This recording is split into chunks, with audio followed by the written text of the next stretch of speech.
Vibrating motion, simple harmonic motion, ये motion आप लोगों ने पढ़े। अब हम पढ़ेंगे वाटर वेव्स। इस तस्वीर को गौर से देखो, इसमें बारिश के कतरे गिर रहे हैं स्टैंडिंग वाटर पे।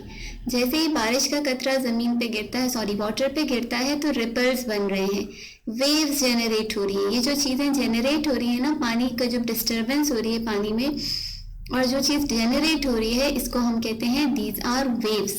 अगर बॉडी की सरफेस पे मैं कागज़ का एक छोटा सा पीस रख दूं, या ये लीफ जो है ये इसके ऊपर रख दूं, तो आप नोट करोगे कि लीफ अपनी ही पोजीशन पे ऊपर नीचे वाइब्रेट तो होगा, लेकिन इन वेव्स के साथ आगे की तरफ नहीं जाएगा। देखो ये गोल वेव्स आगे की तरफ बढ़ती जा रही हैं, तो इसका मतलब है कि वेव जो है वो एक किस्म की एनर्जी है जो आगे की तरफ ट्रांसफर होती है, लेकिन जो मीडियम होता है जिसमें वेव जनरेट हो रही होती है वो आगे की तरफ ट्रांसफर नहीं हो रहा होता। इन दिस पिक्चर अगेन ये डक देखो, डक के मूवमेंट की वजह से पानी में वेव्स जनरेट हो रही है। ये डक जब मूव कर रही है, वाइब्रेट कर रही है, उसकी वजह से पानी में वेव्स जनरेट हो रही है जो आगे की तरफ मूव कर रही हैं।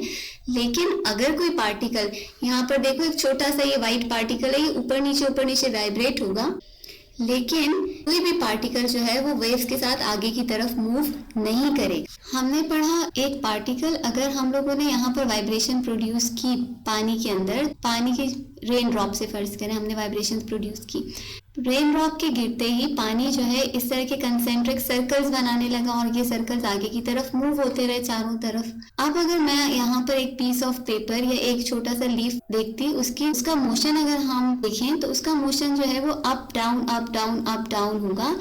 ये जो लीफ है या ये जो भी पार्टिकल है, ये वेव्स के साथ आगे की तरफ मूव नहीं करेगा। इसका मतलब क्या हो गया कि जो पानी के अंदर से जो चीज गुजर रही है वो किसी किस्म की एनर्जी है, जो कि पानी को, जहां से वो एनर्जी गुजर रही है वहां से ये पानी को फोर्स करती है ऊपर नीचे मूव करने के लिए, वाइब्रेट कराती है। अगर आप साइड से देखोगे ना पानी को, तो आपको इस किस्म करके ऐसे सी एक तस्वीर नजर आएगी कि पानी यूं करके जब वेव्स गुजरती है ना, उस पे से यूं करके पानी फ्लोट हो रहा होता है, और यही आपको लग रहा होता है कि इस किस्म के रिपल्स बन रहे होते हैं। हमें क्या पता चला कि पानी के बीच में से कोई एनर्जी पास हो रही है। एक बात हमें पता चली। दूसरी बात हमें ये पता चली कि जो चीज हमने इसमें रखी थी, या जो पार्टिकल या कोई लीफ या कोई भी पेपर, जो भी चीज हमने रखी थी, वो अपनी पोजीशन के गिर्द ऊपर नीचे बाउंस हो रहा था। जब देखो यहाँ पर क्रस्ट आता था तो ये पेपर इधर चला जाता था, फिर ये वेव आगे की चली जाती थी। यहाँ पर अगर ट्रफ आता था तो यही पार्टिकल नीचे की तरफ आ जाता है।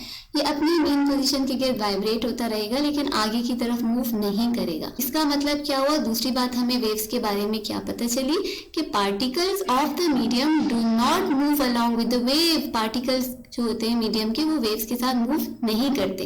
यानी ये पानी आगे नहीं जा रहा, लेकिन पानी के अंदर से कोई एनर्जी है जो आगे की तरफ मूव कर रही है। अब हम जरा डेफिनेशंस पढ़ते हैं वेव की। So water waves involve the transport of energy without transport of matter. Waves जो है वो एनर्जी को ट्रांसपोर्ट करते हैं और मैटर को ट्रांसपोर्ट नहीं करते।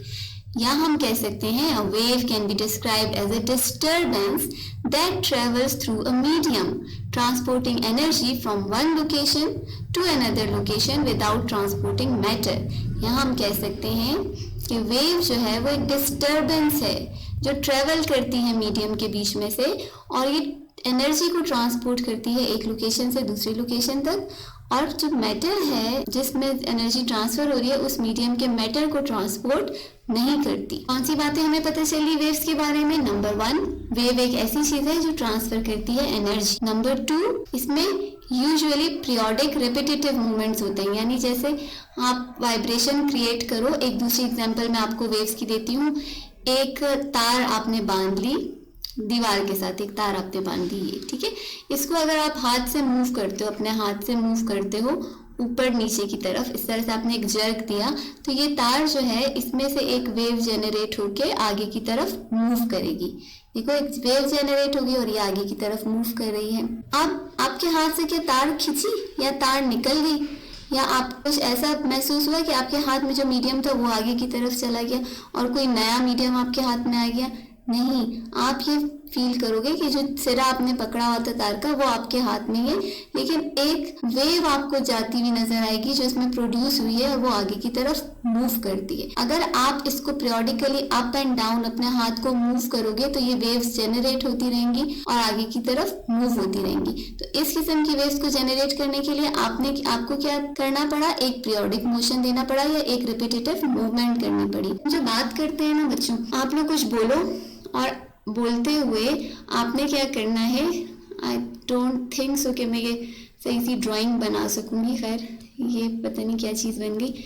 ये जब एक मिनट सर सही कर लेते हैं इसका, यहाँ से ये देखो, आप जब बात करते हो ना, ये गर्दन बनाई है मैंने, ठीक है। जब आप बात करते हो आपको फील होगा बोलते हुए इस पॉइंट पे वाइब्रेशंस हो रही हैं, आपका जो गला है यहाँ से वाइब्रेट करता है। हमारी जो साउंड प्रोड्यूस होती है ना वो भी वाइब्रेशन की वजह से ही प्रोड्यूस होती है, और यही वाइब्रेटरी मूवमेंट्स होती है जिनकी वजह से साउंड बनती है। और ये साउंड जो है ये भी वेव्स की फॉर्म में आगे की तरफ मूव करते हैं, यानी ये जो वेव्स क्रिएट हुई ये भी किसकी वजह से क्रिएट हो रही है, एक स्पेसिफिक वाइब्रेशन की वजह से क्रिएट हो रही है। Does not result in a net movement of the medium or particles in the medium। तीसरी बात वेव्स के बारे में कि वेव्स जो हैं वो पार्टिकल्स, मीडियम के जो पार्टिकल्स हैं उनको अपने साथ लेकर नहीं चले जाते, बस ये एक फॉर्म ऑफ एनर्जी है जो एक जगह से दूसरी जगह तक ट्रांसफर होती है।